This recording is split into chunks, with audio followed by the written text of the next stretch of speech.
Good evening friends, welcome back to my new blog. और बताइए कैसे हैं आप सब। आई होप आप सभी बहुत ही अच्छे से होंगे और हम सब भी ठीक हैं। तो फ्रेंड्स, टाइम हो रहा है शाम के 5:30 और बाबू अपना होमवर्क कर रही है, अभी खेल रहा है और मैं यहाँ पर कपड़े फोल्ड कर रही हूँ। सुबह मैंने मशीन लगाई थी तो कुछ कपड़े बाहर डाले थे धूप में, तो वही सारे सूख गए हैं। तो वो मैं शाम को ले आई थी, तो अभी टाइम था तो सोचा इन्हें फोल्ड कर लेती हूँ। और आंगन में डले हुए हैं वो अभी गीले हैं, तो वो जो है कल तक सूखेंगे, तो उन्हें मैं कल फोल्ड कर दूंगी। फटाफट से ये जो कपड़े हैं इन्हें मैं फोल्ड कर देती हूँ और तब तक जो है हस्बैंड भी आ जाएंगे ऑफिस से, और उसके बाद ही फिर हमारी जो भी इवनिंग टी वगैरह है वो होगी। तो यहाँ पर ना मेरे पास एक कमेंट आया था कि दीदी आप अपनी जो अलमीरा है उसको किस तरह से ऑर्गेनाइज करते हो, प्लीज़ हमें वो दिखाइएगा। तो यहाँ पर देख सकते हैं सबसे ऊपर वाले कंपार्टमेंट में मेरे वो कपड़े रहते हैं जो बाहर आने जाने में मैं पहनती हूँ। उसके इस साइड ये बेडशीट वाला कंपार्टमेंट है, इसमें बेडशीट रहती हैं। और उसके नीचे इसमें रहते हैं हस्बैंड के कपड़े। ये देखिए कुछ इस तरह से। तो मेरे पास कोई भी ऐसा जो है ऑर्गेनाइजेशन का सामान नहीं है, कोई भी बास्केट वगैरह कोई ऑर्गेनाइजर नहीं है। बट ऐसे ही मैं अपने कपड़े ऑर्गेनाइज कर देती हूँ सिंपली। देखिए इधर ये मेरे कपड़े हैं वो जो मैं डेली में पहनती हूँ, दुपट्टे वगैरह हैं, मेरे पर्स वगैरह रखे हुए हैं। इसके नीचे सबसे ये जो है अभी के कपड़े रहते हैं, ये सारे अभी के कपड़े हैं। और इस साइड ये बाबू के कपड़े हैं। तो बस इसी तरह से सिंपल तरीके से ही मैं कपड़े ऑर्गेनाइज करती हूँ, अपनी जो अलमीरा है उसको ऑर्गेनाइज करती हूँ। कोई बास्केट कोई जो है वो नहीं है, सिर्फ ये एक ऑर्गेनाइजर है। वो भी मेरी सिस्टर इन लॉ ने लिए थे दो, तो एक उन्होंने मुझे दे दिया था, वरना बस इसी तरह से सिंपल तरीके से ही रखती हूँ। बस ये है कि कपड़े वगैरह सब अच्छे से रखे रहे ना, तो वैसे ही जो है सब कुछ अच्छा लगता है। ज़रूरी नहीं है कि काफ़ी सारी हमारे पास चीज़ें हों तभी हम चीज़ों को ऑर्गेनाइज कर सकते हैं। सिंपली मैं ऐसे ही बस अपनी जो अलमीरा है उसको टाइम टाइम पर ठीक करती रहती हूँ, तो मेरी अलमीरा एकदम ऑर्गेनाइज और सेट रहती है, जैसे कि अभी आपने देखी। और देखिए यहाँ पर कपड़े वगैरह रखने के बाद मैं आ गई किचन में चाय बनाने के लिए। हस्बैंड आ गए हैं ऑफिस से और फिर वो जाएंगे कुछ सब्जी वगैरह लेने के लिए, तो फटाफट से यहाँ पर मैं जो चाय है वो बनने के लिए रख देती हूँ। तो ये बड़े वाला भगोना दूध का ही था, तो दूध जो था वो मैंने निकाल लिया है, इसी में चाय बनने के लिए रख दूंगी। और जो इस तरह का दूध वाला भगोना होता है ना, जिसमें थोड़ी थोड़ी मलाई वगैरह लगी होती है, उसमें जब चाय बनाओ ना तो सच में चाय इतनी टेस्टी लगती है, बहुत ज़्यादा। तो इस तरह से कौन कौन करता है मुझे ज़रूर बताइएगा।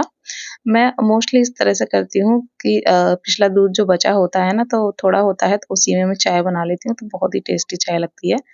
यहाँ पर चीनी ख़त्म हो गई थी, तो बस यहाँ पर मैंने चीनी लेकर डाल दी है और बाकी का अपना ये जो डब्बा है चीनी का उसे भी मैं फिल कर लूँगी। तो बस यहाँ पर जो चाय है वो बन रही है, दूसरी साइड जो दूध है आज का वो गर्म हो रहा है। जैसे कि आपको पता ही होगा मैं दोनों टाइम ही दूध गर्म करती हूँ। इससे दो फायदे होते हैं, एक तो दूध खराब नहीं होता है और दूसरा उसमें जो है मलाई भी काफ़ी अच्छी मोटी पड़ जाती है, जिससे घी काफ़ी अच्छा निकल आता है। देखिए यहाँ पर जो चाय है वो हो गई है बनकर रेडी, तो फटाफट से 3 कप में निकाल लेती हूँ, क्योंकि बाबू को भी पीनी थी। और सर्दियों में ये होता है ना कि बाबू मांगते हैं तो मैं उसे भी दे देती हूँ, कोई जो है दिक्कत नहीं होती है। जब हमारा मन होता है पीने का तो बच्चों का भी करता है। और दूध तो वैसे भी वो सुबह रात दोनों टाइम पी ही लेती है, तो चाय भी पी लेगी तो जो है कोई दिक्कत नहीं है। तो यहाँ चाय मैंने बाबू के लिए भी निकाल ली थी और बस चाय वगैरह पीने के बाद मैं लग गई अपना डिनर की तैयारी में। और हस्बैंड चले गए हैं एग लेने के लिए, और भी धनिया वगैरह लाना था क्योंकि आज बन रहा है एग करी, हस्बैंड ने बोला था। तो बस उसी की मैं जब तक हस्बैंड आ रहे हैं तब तक तैयारी कर लेती हूँ। तो यहाँ पर मैंने प्याज, टमाटर, हरी मिर्च और अदरक लहसुन का जो पेस्ट है वो बना लिया है सब्जी के लिए। और जो आटा है वो भी मैं साथ के साथ लगा कर रख दूंगी। मेरे पास ना कई ऐसे कमेंट आते हैं कि दीदी आप जो है नॉन-वेज नहीं खाते हैं, चिकन, मटन वगैरह। तो मैं सच कहूँ खाते हैं हम लोग जो है सारी चीज़ें ही खा लेते हैं।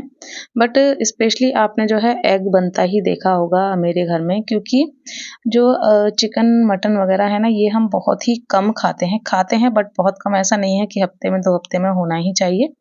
बहुत ही कम खाते हैं और उसकी भी पूर्ति जब हो जाती है जब मैं मेडिसिन वगैरह लेने घर जाती हूँ ना, तो घर पर बन जाता है तो फिर इतना हमारा मन नहीं होता है कि फिर हम जो है यहाँ पर आकर बनाएँ, क्योंकि हम लोग इतना नहीं खाते हैं। एग हम सभी को ही अच्छे लगते हैं, हस्बैंड को, बच्चों को, मुझे।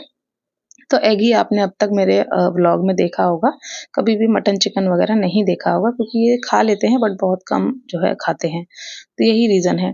तो देखिए यहाँ पर जो सब्ज़ी है वो मैं बना रही हूँ, तो इसकी रेसिपी कई बार आपके साथ शेयर की है, तो बहुत अच्छे से मैंने शेयर नहीं की। स्पीड को मैंने जो है ज़्यादा रखा हुआ है, और हस्बैंड भी यहीं साथ में ही लगे हुए थे, वो मुझे सामान उठा-उठा के दे रहे थे कि ये डालो, वो डालो, वो डालो, तो बस वही मैं यहाँ पर जो है कर रही थी। तो सारे जो मसाले वगैरह थे वो अच्छे से जो है डाल दिए हैं। उसके बाद उसी में मटर डाल दी है, तो दोनों ही चीज़ें हमारी अच्छे से पक गई हैं, मटर भी और मसाले भी। क्योंकि अब हरी वाली मटर आ रही है ना, तो इसको थोड़ा टाइम लगता है, फ्रोज़न वाली तो जल्दी पक जाती थी। उसी में एग डाल दिए हैं, थोड़ी देर इसको ढककर पकाएँगे। और यहाँ पर देखिए इस तरह से भी इसको खा लेंगे ना तो बहुत ही टेस्टी लगती है, बट मुझे थोड़ा और ग्रेवी रखनी है। बस यहाँ थोड़ा मैंने पानी डाल दिया है और सब्ज़ी को बनने के लिए रख दिया है दूसरी साइड गैस पर। और इस साइड मैं बना लेती हूँ गरमा-गरम रोटियाँ, और हस्बैंड जो है बैठकर सैलेड कट कर रहे हैं। तो जब तक सब्ज़ी भी बनती रहेगी तब तक मैं पराठे सॉरी रोटियाँ सेक लूँगी, और हस्बैंड जो है सैलेड कट कर देंगे। और यहाँ अभी जो है बार-बार नीचे घूम रहा था, तो मैं उसे यही बोल रही थी कि स्लीपर पहन लो। वो सच में मेरी तो समझ में नहीं आता मैं क्या करूँ उसका। नंगे पैर सारा दिन घूमता रहता है, और ठंडा इतना फर्स्ट रहता है, ना कैप लगाएगा ना सॉक्स पहनेगा। तो जो है उसको सर्दी हर टाइम बनी ही रहती है, जब से सर्दी स्टार्ट हुई है तबीयत बार-बार ख़राब हो जाती है, बट वो सुनता ही नहीं है ना। अगर ज़बरदस्ती पहना दो तो रोने लगता है। देखिए फटाफट से यहाँ पर जो रोटियाँ हैं वो सेक लेती हूँ, उधर हमारी जो सब्ज़ी है ऑलमोस्ट वो भी जो है रेडी हो गई है। और यहाँ पर ना आप सभी से मुझे एक बहुत ही ज़रूरी बात करनी है।